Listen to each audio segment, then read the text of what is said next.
Hey, how's it going, everybody? Welcome to another daily movie review. Spooky season continues, and so does our found footage thing. This will be the end of the found footage trilogy that I watched today. I watched 3 of them, so now they're a trilogy.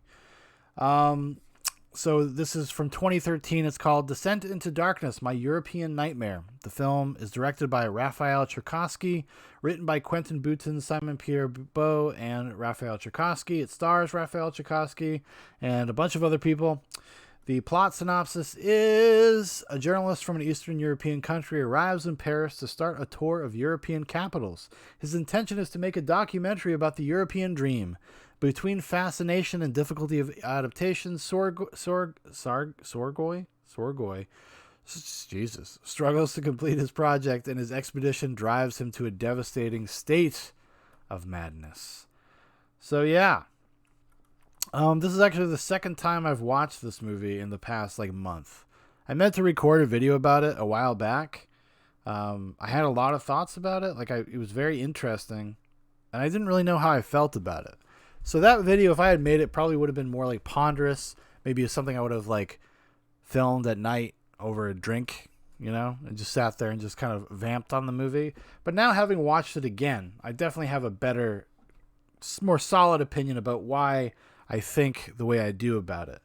And just up front, I really like this movie. It is a very interesting take and use of the found footage thing in a different way than Be My Cat. So Be My Cat is much more meta and much more about just the creation of art in general. And this movie is really kind of about social anxieties and about how immigration works and how people from foreign countries visiting other countries and how we treat the other, how we treat the notion of the foreigner, how as that person, the anxiety that can grow inside of you, and kind of this desperate need for acceptance and validation from a new set of peers, and how that can drive you to do crazy, stupid, irresponsible things, which then drives people away from you, which makes people not want to help you, et cetera, et cetera. And then it just kind of, the snowball effect starts, and you're alienated and isolated, and left with no one. Who hasn't drank too much in a nervous, anxiety-filled situation and made a fool of themselves? I mean, not me. Certainly not me. I've never done any such thing. Okay, but this guy has. So that's kind of what it is, and it's all these he's I don't know. He says he's working for some small news agency, and he's trying to make a documentary, it says, about the capitals, and all these little shitty things start happening to him. Somebody tries to rob him and grab his camera. He meets some people and that kind of take advantage of him, or give him drugs for the first time. He goes to a club and somebody slips him ecstasy, and he kind of loses it and makes an ass of himself. And then he goes through all these measures while he's, whether he's on drugs or he's just hammered, trying to impress these people and trying to be cool and edgy, and he's drunk and he's making all these bad decisions. He burns his passport and shit like that. And then he gets kind of robbed, and it's, and then it just kind of escalates from there. And at some point, he ends up kind of homeless on the streets, and he just gets more and more kind of agitated. He finds himself in a position where he is completely vulnerable. All normal human norms of civility have been kind of stripped out of his life. And while the movie never explicitly says this, is obviously what's going on, is that he starts trying to kind of get back at society. And he kind of taps into something more primal and more vicious and mean-spirited, kind of the way he feels he has been treated. So he wants to become an abuser of this culture, because he feels like that culture had attacked him because he's different, and that he's from Eastern Europe and they're from France and they don't accept him, and yada, yada, yada, So that's kind of the layers that the movie is working on. And the way that they do it, and the way that they draw you into the story, is the dude he's an eccentric, silly dude. He's got a fucking camera and and a boom mic, a Rode microphone taped to his head as he walks around, and he's a goofy, funny, affable dude. People really don't know what to think about him, though, because he's so eccentric. He's so kind of out there. and he just kind of gets lost amongst the different facets of a culture that he's not familiar with, you know. And this is something I think anybody can kind of relate to that's ever either traveled or maybe even moved somewhere new, and you had to kind of completely reinvent yourself. And what does that mean? What does that entail? How do those people influence you and your behavior?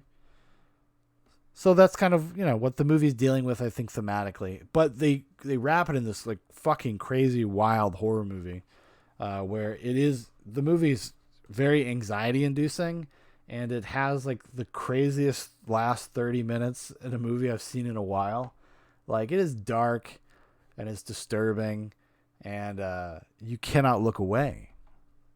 You just can't look away from what's going on with this character at the end of the movie. He just turns into a complete wild fucking animal. And you would think that's a spoiler, but the movie tells you that right up front, which I think is a mistake, but it's a mistake I understand why they made, because the movie is kind of a slow burn.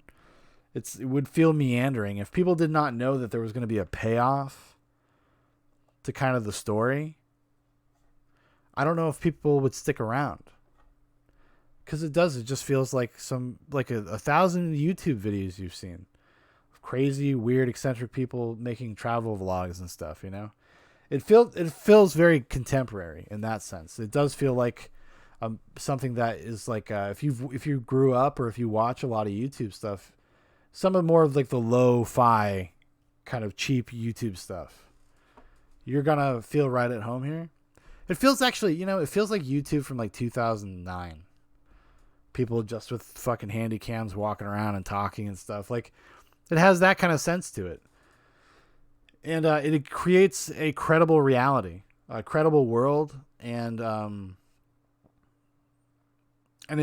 because of that, because of the texture of it, because of the groundedness of it, like, it really does work to like ratchet up the tension and make you feel anxious for this guy. Even when he goes a little nuts in the beginning, in the early goings of it, like, you feel bad for him, and you're like, oh my god, now he's just losing. He's not. He's losing it, but it's like self-imposed. Because like I said, it's kind of like this lashing out of a culture that kind of like rejected him to a certain extent, or he feels like he was taken advantage of. I think that's kind of like the subtext of it. And then it just goes through a series of escalations of what he, like, you know, at first he's just putting his hand in dog shit and running up to people on the street and like rubbing it in their face.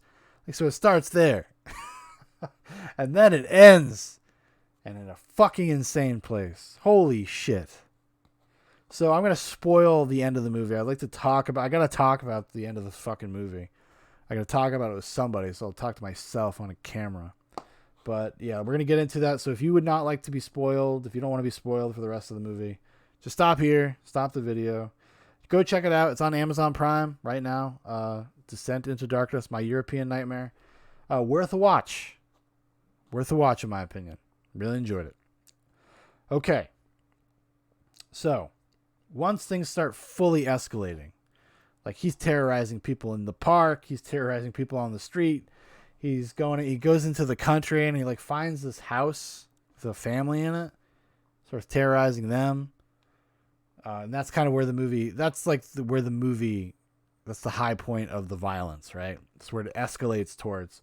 And this dude is fucking brutal. And it's like, some of it's not even necessarily specifically what they show, but they imply some really nasty shit. Like, he drags this kid out to his like little playhouse, which is made of wood, and he like locks him inside of it and then sets it on fire. And then, if that weren't enough, the camera pulls out, and he's showing this kid's mother on a laptop the footage of her son about to be burned alive, and she's tied up with like some mystery meat. Some kind of mystery meat. I don't know if it's supposed to be the son's body. I'm not 100% sure. Something on a plate that looks foul. And he's also killed her husband, I think, cut off his face and wore his face for a few seconds. Like, it goes that crazy. It goes that crazy. And it is actually terrifying, because this idea that just like, you know, there are just people that have problems, right? Mental instabilities and whatnot. And what motivates it, like this, it's like probably it's like you could probably say this guy had some sort of dissociative problem that happened through his like trauma of experiences, and maybe like developed some sort of schizophrenia. They do kind of seed into the movie. I will say this, and I think this is really great and subtle. I wish I had said it in the non-spoilers part, but they actually, the pieces to see where he's going to go are there. To see how he's going to handle it are there. There is like baked into the performance. There's a lot of really subtle little moments where it's just like little eye twitches, or the way he will look at somebody as they're like jogging past them, maybe kind of leers at them for a second too long.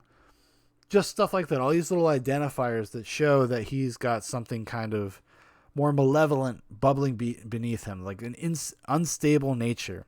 And then just adding that with the trauma of what happens to him during the more formal part of his trip, and escalating into him becoming homeless and not being able to go back home because he burned his fucking passport and he's a nut and nobody wants to talk to him. So it's all there. I mean, granted, I still don't think you would see where it goes. I don't think you would think that he's like eating some kid at a fucking table with her while the parents watch. And yeah, and then the last moments of it are well, not the last moments, but like the penultimate moment is like he's eating this mystery meat, which maybe it's their son, and then he hears a baby crying, and then he just immediately gets up like an animal, like stalks through the fucking house, and then he goes up to the room where the baby's crying, and he opens the door, and then it cuts, and then he basically he goes to a beach, takes off all of his clothes, and he just walks into the ocean, obviously committing suicide. Yeah, really intense ending of a movie. That's for sure. I do think it ends up earning it, especially like having watched it a second time. Because when I first watched it, the first time I watched it, I was like, I really didn't know how to feel about it. I was kind of just like mulling it over in my mind, almost like mildly traumatized, because you're like, holy fuck, I did not think this was going to go here. Like, I knew it would be something crazy or whatever, but just like the visceral nature of it, the way they present it, and the performance, the lead performance, who is fantastic, really unsettled me.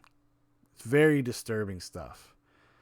And it just really made me not sure what to think about it as a piece of filmmaking.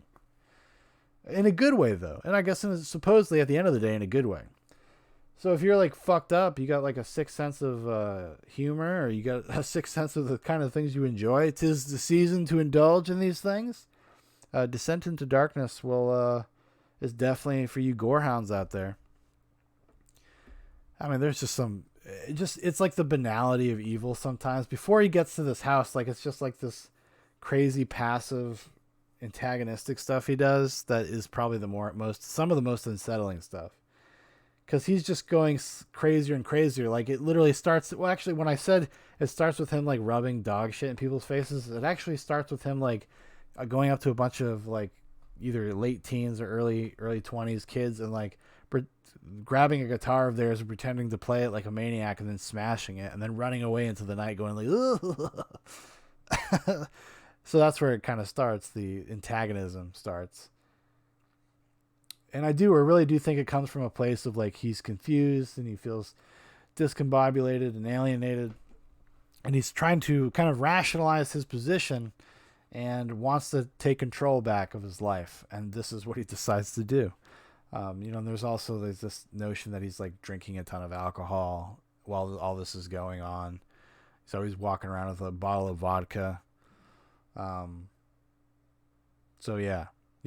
Well worth the time, in my opinion. Now, it's definitely not a movie for everybody. Like I said, it is kind of plays like a standard, no, not like a standard, but like if an eccentric person filmed themselves while they were on their European vacation, maybe it would look like this for about a half hour.